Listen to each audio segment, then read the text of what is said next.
your create or refresh your existing e-commerce. So if you don't have one, definitely this, talk to Edge and they can help. And then here's some federal government money to help you pay for it.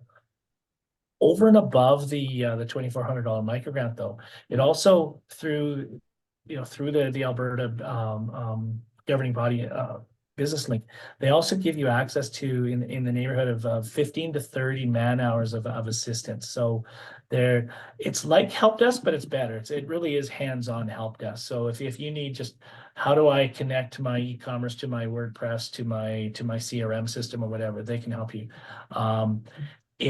A lot of small businesses aren't taking advantage of that, so there definitely is an opportunity that when you pick up the phone to call, as I say in Alberta Business Link, they're at the ready to really help you with whatever problems you may or may not have. Eligibility for the Stream 1, the Grow Your Business Online CDAP grant, you must be a for-profit business. I'll cover not-for-profits in a moment, a little bit later in the conversation, but it's a for-profit business. It must be consumer facing. So if you have an organization that is solely professional services based and you're selling to other businesses, you may or may not qualify. It's a case-by-case basis, but most assuredly, if you are selling any product or service directly to the consumer, you will absolutely get approved. You must have either one employee on payroll, so not a contractor. And it can be you if you're a solopreneur, but only if you're actually paying yourself a salary and it's registered through the CRA, or have a minimum of $30,000 in revenue on the last tax season. So you have to have done your taxes and you have to have had $30,000 in revenue or one employee. And then the way that it works is I've covered it a little bit, but here's a kind of a laundry list of other things that you can do. Anything to do with the implementation of an e-commerce, anything to do with the marketing of your e-commerce, anything to do with getting you found, anything to do with a CRM to actually make, to track who you're talking to and why you're talking to them and when you're going to talk to them next. Anything to do with like I just said, a customer database or a CRM, social media advertising. You can even use upwards of 20% of the $2,400. So that's the equivalent of $480. You can use it for Google ads, Facebook ads, etc. So it's $2,400 to use as you will to just generate business online. David, just a quick question in the chat in regards to the qualifications in regards to the revenue criteria. Is it gross or net? Gross. It's revenue, so it's not profit. So yeah, so if you made $30,000 in sales and actually spent $40,000 in expenses, you'd still qualify. Yeah, so David, like we were able to help a couple of our clients with this micro grant. And these clients basically applied with Business Link. They talked to an advisor. Can you say anything about are all the advisors on the same page when they approve these things, or is there a human element in how you present those applications, or are you going to talk about that later? I wasn't going to go that deep into it, but what I can tell you is that Business Link hires and vets their advisors to be as equal as possible. But there is a human element. It should, though, be just simply a check mark. Like with the eligibility into the program should be a check mark. Just you qualify, yes, yes, yes, yes. Good, we're good. The eligibility of the project. Again, if it's about customer facing, direct to consumer, just about everything qualifies. So you can't buy a new laptop with it. You can't do brand like a net new branding or something like that. No. It really has to be about the functionality, the transaction of doing business online. So, yeah. So there's another question here in the chat box, Katie. Sure. I'll just maybe handle that one. So Gresham is asking for subscription costs for these services. So again, from David, you can talk about it as well. But the one client we have on our Easy Lead CRM system, Mhm. we recently introduced, and we were able to actually, or she was able to pay for that subscription for like 4 or 5 months out of this grant. Is that Yep. correct? Yeah. So yeah, so subscriptions that are assisting you with selling online, Yeah. will qualify. I'm not sure you just said 4 to 5 months, Peter. I do believe that it is supposed to be capped at 3 months. So Okay. you could do upwards of 3 months of a subscription, upwards of 3 months of SEO, upwards of 3 months of social media, upwards of 3 months. But yeah, but there's nothing stopping you from doing more than 3 months. It's just that's where when they're tallying up to $2,400, that's where they do their math. Yeah, So- no, for sure. Okay, well, thanks for clarifying that. No worries. And I'll just because I went down that tangent a little bit, what I will say too is that when I get to the stream 2, one of the things that's necessary in the actual submission of the project, the plan itself, is an invoice for the services, whereas on stream 1 it's actually a receipt for the services. So you actually do have to pay for it, show proof that you paid for it, and then they'll reimburse you afterwards. So I'll get to that in just half a second. So Sorry, David, just another quick question in regards to the qualification requirements. We covered the minimum for revenue. Is there a maximum of revenue for a business to qualify? no, so long as all the other elements are met, it's a consumer-facing business, it's registered, it's there's no maximum. So legitimately, of the 200 I don't even know how many, actually it's 900,000 businesses across the country. Any company that has $30,000 in revenue or more should qualify. So even though, with the exception of enterprise companies. So if you are a publicly traded company, you do not qualify. So, good question. I actually haven't been asked that ever before. So, so with that said, the way that it works is you apply through the link, and I've shared with Peter a cheat sheet on how to apply, and he can send that to everyone who's on the call. There's a link on the cheat sheet. There's all the information that you need. When you go through the process, you end up at Business Link. They vet your eligibility. They have an actual advisor talks with you and provides you a template of a project. It's a spreadsheet for all intents and purposes. You fill it in, you send it back to them with the stuff that you want to do. I want to work with Edge to build a new e-commerce website. It's going to cost $3,000, whatever. I want to do social media. It's going to cost this. I'm going to do that with so-and-so. I'm going to do this. I'm going to do that with so-and-so, et cetera, et cetera. You fill it all in, you submit it. If it all checks out, great. Then you submit the receipts once the work is done, and you get reimbursed within a couple of weeks. So once you've been approved into the program and the project that you want to do is approved, and I highly encourage you actually work with a company like Edge or like a Wingman in Calgary, but you work with an Edge to actually talk through what you can do, should do, would do, and to help you fill out that matrix, that table, because it really helps to ensure that it gets a green check marked as quickly as possible. With that said, that is pretty much the what I was going to cover in stream 1. Before I jump into stream 2, any other questions on the stream 1? And we're going to have a Q&A at the end as well. So yes, David. So for them to submit their receipts for the grant, how retroactive are the services? How far back can they go? as you cannot go beyond the application of the process of the program. So if you've applied on January 1, you have the conversation with an advisor on January 10th or whatever. You submit the things that you're going to do, not have done, going to do. That's kind of the thing. So anything that you've done in the past, you can't go backwards. So same thing if you're gonna take care of subscriptions, it has to be today forward. when we get to the stream two, it's the same thing. It's like you can't do any, you can't use the grant or the loans to do anything that you've already done. So Can I ask a question about the subscriptions then? Is that even though the package may be in place, but it could then apply for subscriptions from today for the next 3 months? yeah, so even if you paid an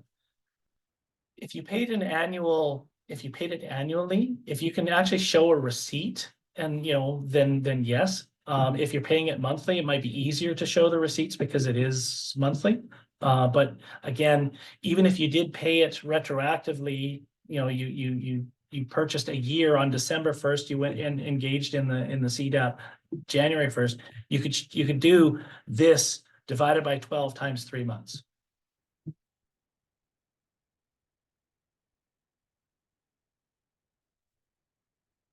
Okay, so stream two, vastly different. So stream one is all about marketing, ensuring that you can sell your products or services online.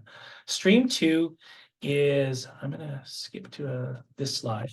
Stream two is a little bit different. It really is the idea that what can you utilize digital and technology to help you do your business better, to be more productive, to do more with less. If I were to ask everyone on the call what their definition of digital is, depending on where you are in your business, what you do as a vocation or whatever, I might get several different definitions of the word digital.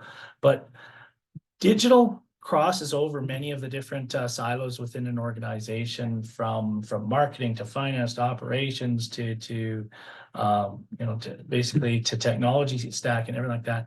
There's elements of digital that play in all the camps, and that's why when we do a digital adoption plan, we are doing a full 360 of your entire organization and looking for recommendations, looking for vulnerabilities, looking for suggestions that can help you move the needle as quickly as possible. If you have two different systems that aren't talking to each other, if you have things where you're entering it in here, then you're kind of going and entering in over here. If you're still utilizing paper quite heavily, these are all elements that we can put into a digital adoption plan to move your business forward. So, oops, went backwards too far. So a little bit different. This particular program is for a little bit more tenured organizations. You have to have revenues north of $500,000 in any of the last 3 taxation years. So if you've done your taxes in 21, 22, you're about to do it in 23. If you get over the threshold of $500,000 in any of the previous 3 years, you can qualify. Same things. It's a for-profit. You must be a for-profit company. You must be a Canadian-owned company, and you have to have at least 1 employee on like paid through payroll. So with that said, and before the question gets asked, there is a cap. It's 500,000 all the way up to 100 million. Massive spectrum. But where you can truly benefit the most from this is you may have an idea of what you want to do with your organization today. Like, what? Oh, if only I had a better CRM system, if only I had an enterprise resource system that can kind of do, my finance talks to, my human resources talks to, my operations talks to. I need to create a dashboard. I need to create an inventory management system, whatever the case may be. You may come into it knowing that you already have some good ideas, or you may come into it with the idea that, I just don't know what to do next. It's like, I know I need to grow and I'm stymied. I've plateaued. What should I do next? Either way, whether you come into it with an idea of what you want to do next, or you have no idea what you want to do next, a digital advisor comes in and assists you. We work with you and look at your entire organization from each of those different elements, operations, human resources, finance, tech stack, risk management, cybersecurity, the whole gamut. We assess where you are today. Then we also figure out where you will aspire to get to tomorrow. Like, I want to do this. I want to get to there. I want to double my sales. I want to be able to I'm okay with the amount of sales I want. I just want to streamline the bottom line and be more profitable, whatever the case may be. We figure out where you are, we figure out where you're going, and we put forward to you a handful of recommendations. And we've I had a trucking company just north of between Calgary and Red Deer that at the end of the assessment process, I think we came up with over 40 different recommendations for this particular trucking company. And they weren't a fly-by-night company by any means either. Like they grew so fast that they never really looked backwards. They never really looked at how we should be doing things better.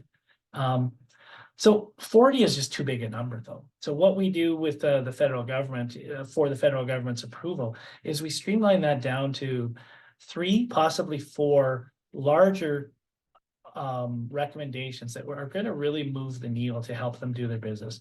We might put that into a couple of umbrellas, like if they needed, you know, hey, they don't talk to past customers or current customers, they don't have any kind of way of acquiring new customers or whatever. Both of those might fall into marketing or some sort of marketing umbrella. Whatever the case may be, we put forward 3 or 4 recommendations. And then we also we take off the digital hat and put on our business objectives hat and really get to understand the business as well as to where they're trending. If you know, one of you on this call is maybe planning on succeeding away from the business in, you know, the next couple of years, and you did one of these CDAP programs, knowing that you're trying to sell the business within the next 2 years would be really important to know for the purposes of creating a digital adoption plan as well, because you know, what you're going to do is going to change based on the knowledge that, you know, that's coming down the pipe.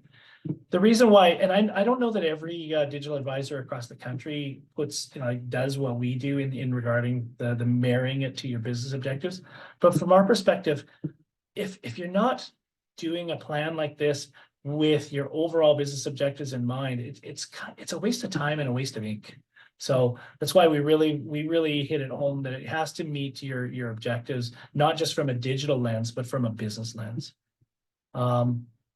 So again, the eligibility, minimum of 1 up to 500 employees, 500,000 in revenue, up to 100 million in revenue in any of the previous 3 years, must be for profit, and privately owned. The things that you can do, I mentioned a couple already. The things that you can do with it are really, I haven't found a limit to the things that we've been able to find for people. It could be you're setting up a tech stack, you know, doing an audit of your existing tech spend to ensure that you're optimizing it to its nth degree. It could be inventory management. It could be a CRM system where you understand who you're talking to, when you're talking to them, why you're talking to them, who's talking to them. It could be marketing in nature. It could be if you're doing all of your accounting still on paper and spreadsheets, is there an opportunity to embrace, you know, cloud-based like QuickBooks or Sage or something of that nature? Basically, anything that has a computer and a keyboard associated to it probably qualifies. What you can spend to create the grant is for the services to create the plan. Just to be clear, there's a $15,000 grant for the services to pay a CDAP digital advisor. Again, whether it's Wingman or someone else in the network, it's not for the execution of whatever is written in the plan. For the purpose of the execution, there's a couple of awesome resources that are available to you. There's a 0% interest available to you, anywhere from 50,000 up to 100,000, depending on your revenue. If you're making between $500,000 in revenue up to 5 million, you qualify for the $50,000 threshold. Anything more than 5 million in revenue, you qualify for the $100,000 in revenue. In loans. It is an interest-free loan. It is a 6-year term. So literally, you know, you can invest in whatever improvements you want to make. You can do the investment today and take advantage of the benefits of that investment today, and defer the payment of that investment over the course of 6 years. The way the 6 years works is year 1, there's no payments, and in years 2 through 6, it's equal payments of, you know, the 50,000 or the 100,000. So I believe 60 equal payments of a $50,000 loan is $830 or something similar to that. So But again, you get to take advantage of the benefits today and defer the investment over the course of 6 years. Yeah, so sorry to interject there, David, but I think it's an important point as far as, you know, like when we worked with clients at this grant, that, yeah, like the $15,000 is a higher budget, but it's unfortunately, in our opinion, we would have loved to see the federal government allowing to use some of that money like they do for the micro grant and actually use some of that money for implementation. At this point, that's not the case. Do you believe, David, that they will change that at some point, or do you have an opinion about that? Because that's really relevant for the people on the call, I think, Yeah. to understand. So they spoke about it in summer of 2022 that they would revisit it, but here we are 16 months later and they have not revisited it.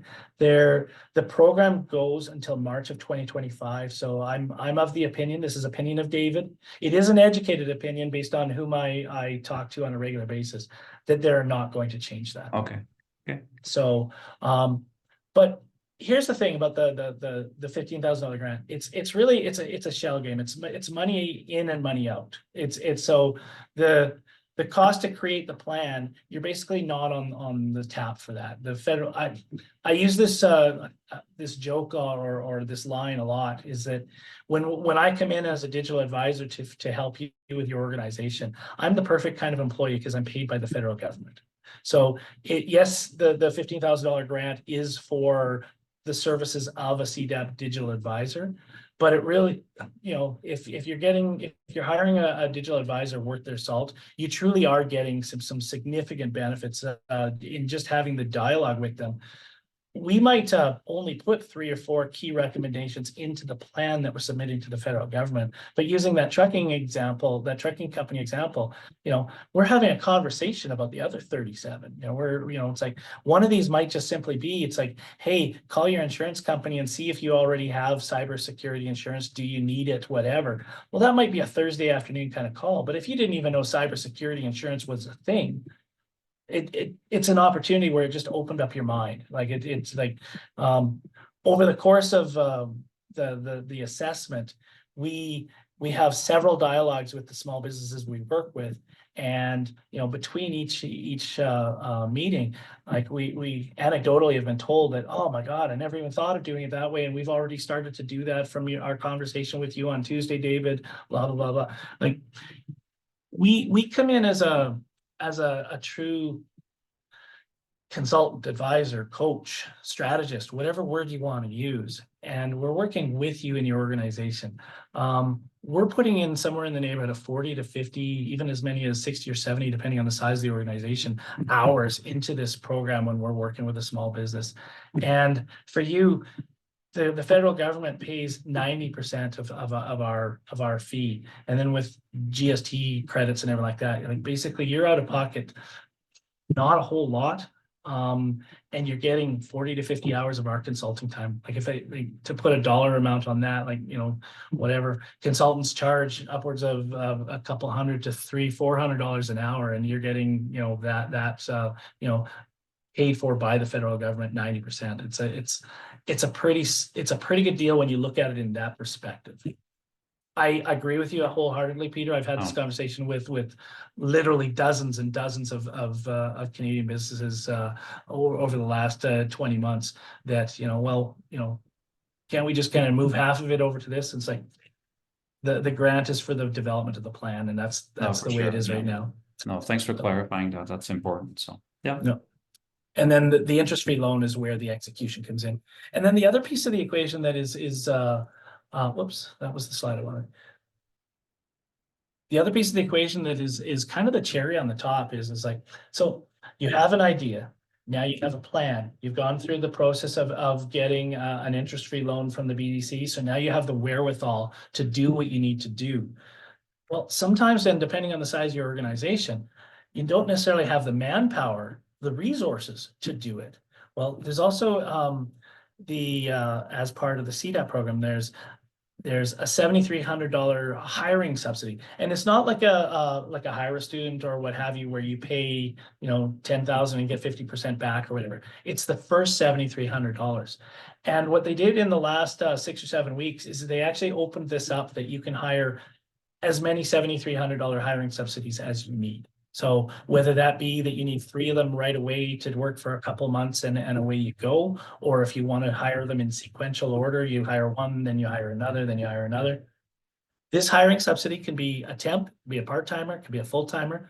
If you are already going to be hiring somebody in this realm to help you with your digital adoption, and you were fully planning on hiring a full-time person or whatever, basically it's just the first $7,300 of their salary is paid for by the federal government.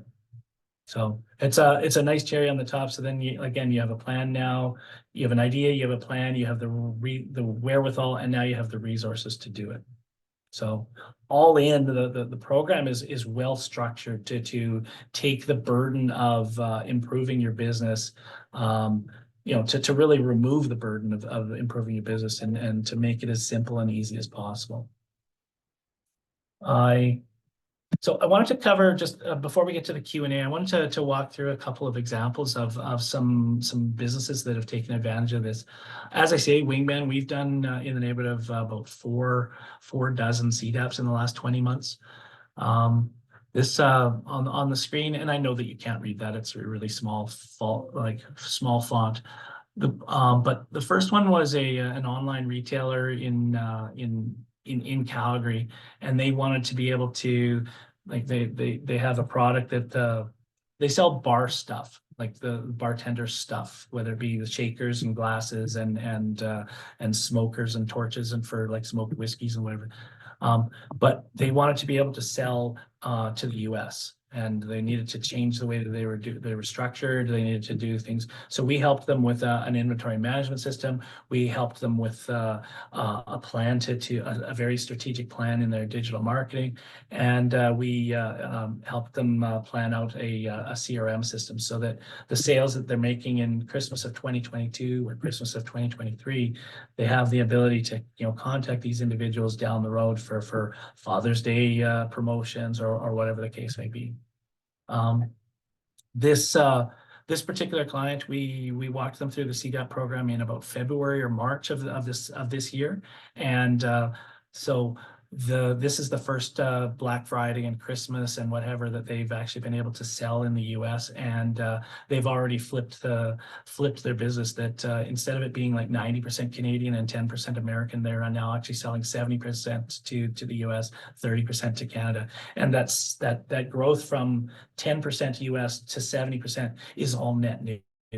So it's like, so they maintained their Canadian business and then just absolutely just blew up in the US, and they couldn't have done this without, as I say, without the plan to create the new inventory management system, which they installed in the summer, the CRM that they've been kind of managing since the spring, and the marketing, the continual marketing month over month over month. The one on the far right is actually that trucking company that I made reference to, that we found over 40 different recommendations. Unbelievable. They got to, before they met with Wingman, they had already achieved like $1.7 million in annual revenue without a website. All they had was a name. They didn't even have a logo. They're just absolutely incredible. They found an opportunity that they could sell, like the being able to sell the loads. His goal was to go from 3 trucks to 5 trucks and have him not be behind the wheel of one of those trucks. So that was his objective before meeting with us. So we created the idea of a fleet management system so that he could actually track all the 5 trucks. We created a marketing, basically a marketing brand identity, as well as a marketing structure to create new acquisition opportunities. And he had gotten to that level of sales, but he never really looked back. He never created operating procedures. He never documented checklists and everything like that. So we created an opportunity for him to bring all of his operating procedures and documentation to a centralized location so that it was easily manageable by an admin, by him, by his team. So, and then the one in the middle is a sports company that was going to expand to a second location. They do coaching, they do hosting, they do things like that. Similar, they had in the neighborhood of about $800,000 in inventory on any given day of of bats, of gloves, of nets, of cleats, clothing and everything like that. And they didn't really have anything that connected the inventory to the sales. So every time that a baseball glove was sold, it didn't actually say, okay, now we only have 14 of those instead of 15 of those. So they had no inventory management system. They had no POS system that married to that inventory system. Because they were opening a second location, they needed marketing, and they were doing accounting on spreadsheets. They had they were literally that story about the shoebox full of receipts. That was this company. So the accounting in the cloud was definitely something that they that was one of their 3 key recommendations for the future. That was what I was gonna wanted to kind of share with you before the Q&A. So I'm gonna stop my sharing my screen and just kind of open it up to whether Katie, if you're facilitating it, or if anyone has questions for Peter, for me. Yeah, this time we just this is your turn now to ask any additional questions that you may have about the program. Maybe you have experience with the program, maybe you have applied for the program, and yeah, I'd love to hear your experiences. Let's face it, we're dealing with you know, if you've worked with someone like David, he knows the ropes when it comes to dealing with the government. If you as a business on your own approach them and apply for them, you know, it's not always straightforward. So there's lots of resources for you to call on to actually help you through that process. So Katie, is there anything in the chat box at the moment? Yeah, so they're just wondering if a company can be approved for both grants, because you had mentioned one for digital marketing and one for technology. So absolutely. And if you are thinking about doing that, I would encourage you, if you did qualify and met the eligibility requirements for both, I encourage you to do Stream 2 first, so that you truly have an understanding of what you should be doing. And then basically go and get the marketing dollars that are available from Stream 1. And then you had mentioned that it was on the website that not-for-profits are not eligible for these particular grants. But marketing to build awareness and gain earned revenue could diversify their business organization. Is there anything that they can access? So the CDAP is not built for non-for-profits, but what I do encourage any of the not-for-profits on this call to do is Google Business Builder in Government of Canada. There is over 1,800 programs that are available from coast to coast that you put in your information, you say that you're a not-for-profit, you say you're in the province of Alberta, you say what you're looking for, whether that be funding or help or subsidies, like wage subsidy, whatever. And it will actually pinpoint the couple dozen programs that are perfectly built for you. There's no plan that I'm aware of in the immediate future that a similar CDAP program is going to be built for not-for-profits. But as I say, there are other programs out there. What I'll say, this is going to sound a little self-serving, but what I can say though is that digital transformation, digital adoption planning is massively important, whether it's a for-profit or a not-for-profit.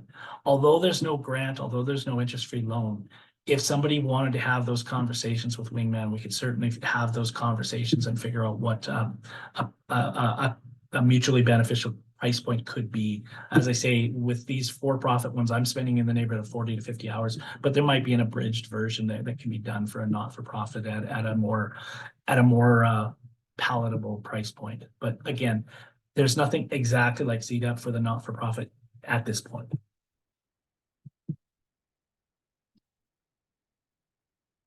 Any other questions? I have a question actually. So what I would be really interested in is moving our server-based accounting system, which is integrated with inventory and so forth already. It's tied to our manufacturing process as well, but I'd like to move it to the cloud-based. So would this grant be eligible? Kind of know what I want to do. So within, yeah, so sorry, keep going. And then, of course, to have that implemented, we would hire a third party, a service provider, as the IT consultants to facilitate that. We internally would have staff that would work on that. So the $7,300 wage subsidy, would that have to be for a new hire, or would it be, could we apply it to one of our existing people if we were to do such a project? Okay, so a couple questions, a couple answers here.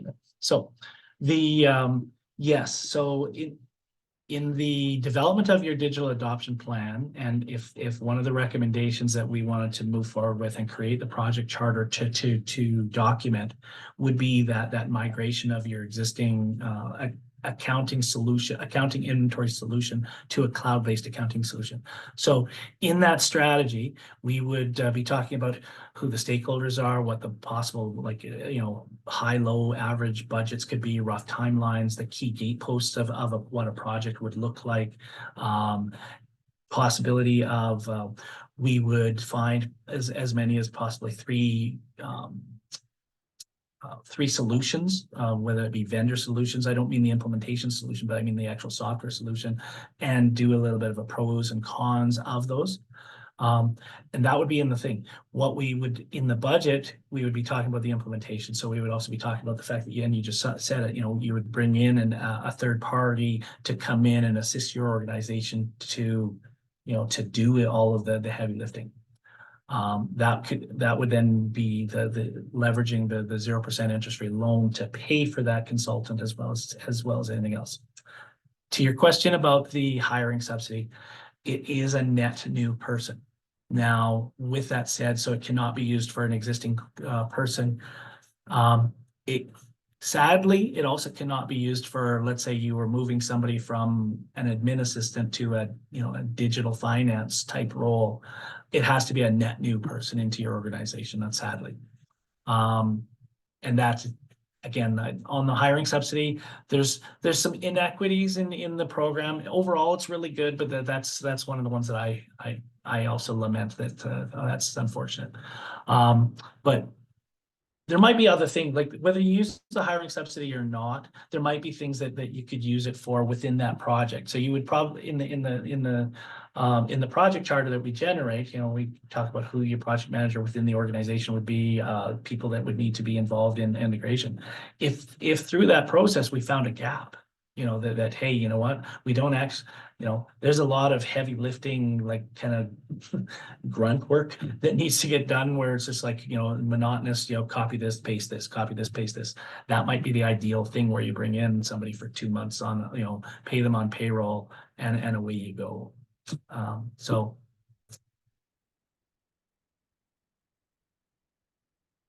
I didn't cover timing.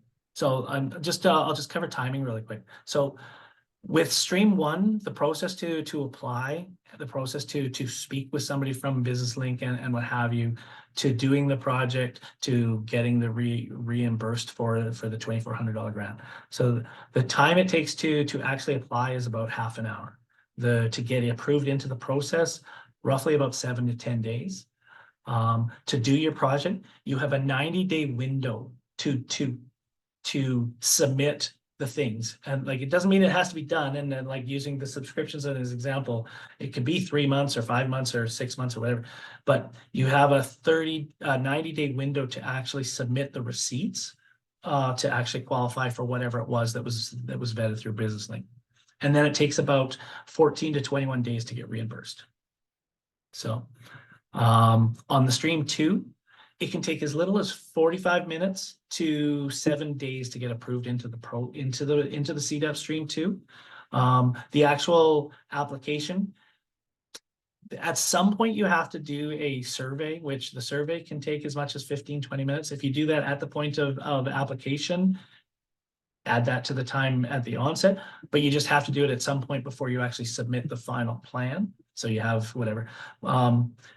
So it can take as much as 7 days, but typically if all of the bells and whistles are right, like, hey, it's Susie Brown and I own ABC company and my BN number is this, and it checks out, it does an instantaneous cross-reference to your CRA account, double checking your revenue statements from the previous 3 years. Yes, your name is one of the key stakeholders in their documentation. Yes, the address is 123 Any Street. Yes, approved into the program. Hiring an advisor and then doing the plan. I can't speak for every advisor across the country. We spend about 4 to 5 weeks with a company doing the CDAP development of the plan. Some do it in as little as 2 weeks. I've seen a company out of Vancouver that's advertising they can do it in 24 hours, and I just almost throw up in my mouth when I hear that, because how can you possibly know what the small business needs in 24 hours? So they're anyway, I won't go down that path. Anyways, we take the appropriate amount of time to do a proper assessment, a proper analysis, a proper strategy and solution for you. The submission of the plan takes 3 minutes. And then earlier in the program, the approvals were being done in less than 10 days. I believe that there is a high volume of plans in the queue at the moment. As well, we're still absorbing some of the halo effect of the strike that occurred in the springtime on the CRA side. And then we're now coming into Christmas. But so the digital adoption plans are being approved in roughly 30 to 40 days now instead of 10 days. What I can say from a wingman perspective is 100% of the plans that we've created have been approved. So that we've been well vetted, we've been well trained, we know exactly what the federal government is looking for. We have the discussions with you, so we know what you're looking for. We marry it together in a way that basically my goal is to make sure that you get the grant reimbursed and that you get access to the interest-free loan should you be going down that path. There's one more question from Wes in the chat box. Katie, you want to ask the question? Yeah, you had mentioned some supports that might be available for not-for-profit groups.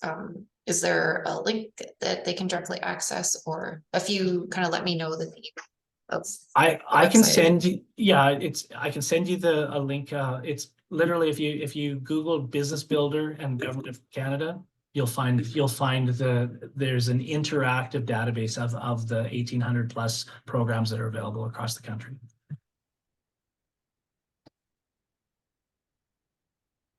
I don't know what the actual link is off the top of my head, but it's we can find out. We'll include it in your email. Yeah. Yeah, thanks, David, for all the information. I think it's a lot to take in, and I think it was a very clear kind of overview of the program and some of the opportunities that there are for small business owners, and also maybe some of the obstacles or things that you need to work around. So hopefully that was helpful for everybody. We'll continue to stay on the call here for a few minutes, but we also want to respect your time. So feel free to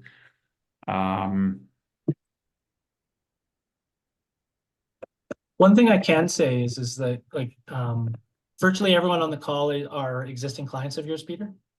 No, I think No?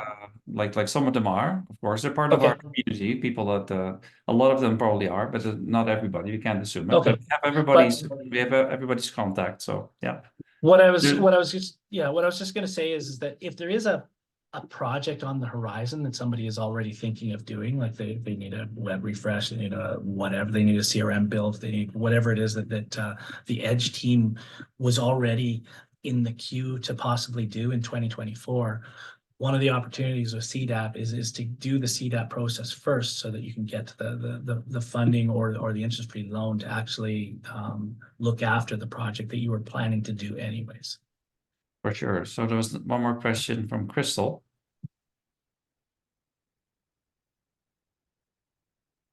Katie, you want to take that one? Yes. So Crystal's wondering for kind of support with the CDAP program and probably implementation as well. Is Edge for BC and Wingman for Alberta, or do each service vary from province to province? I think you can probably better answer this, David, than I can. But like it's a federal program, so it's cross-provincial. We just I'm not sure if this is the nature of the question, but we would be able to deal with companies all over Canada, correct, David? So you as a vendor from the purposes of stream 1 or stream 2, like if Okay. the could be used from anyone across the country. So if Yeah. somebody in Newfoundland was doing the stream 1 utilizing the equivalent of Business Link in Newfoundland, they would have the option of using any vendor that they choose. Like as an example, Google, which they could use 20% to pay for Google ads. They're not even in Canada. So Excellent. on the stream 2, same thing. Like if using Dagmar's solution, if she found a consultant that wasn't, she just found the perfect consultant to do that migration from desktop to cloud, and they were in Netherlands, well, so be it. So you don't need to use an advisor in your province. You don't need to use a solution in your province. Clearly, there's advantages from a proximity to use somebody close to home, but Yeah, so hopefully that answered that question. and I put the link to the business finder in the chat. Yeah, thank you. Thank you. Any other questions for David or myself or Jeff or Katie before we go on? If not, I want to thank everybody for coming out. Really appreciate it. We'll be following up with you with an email with a recording. I think we missed the first couple of minutes there, but nevertheless, you get a recording, and we have the slides. Are we able to share the slides with the participants as well, David? Yeah, no problem. Yeah, I sent it to you as a PDF as well as a PowerPoint. So yeah, feel free to so share we'll, the PDF. And then I also Okay. sent the cheat sheet to help people apply. There you go. So like a quick, I know this is online, a quick round of applause for David for his presentation. Thank you. Thank you so much. And yeah, we're happy to stay on for a few more minutes here if you want to chat. But Merry Christmas, everybody, and we'll see you again very soon. Merry Christmas.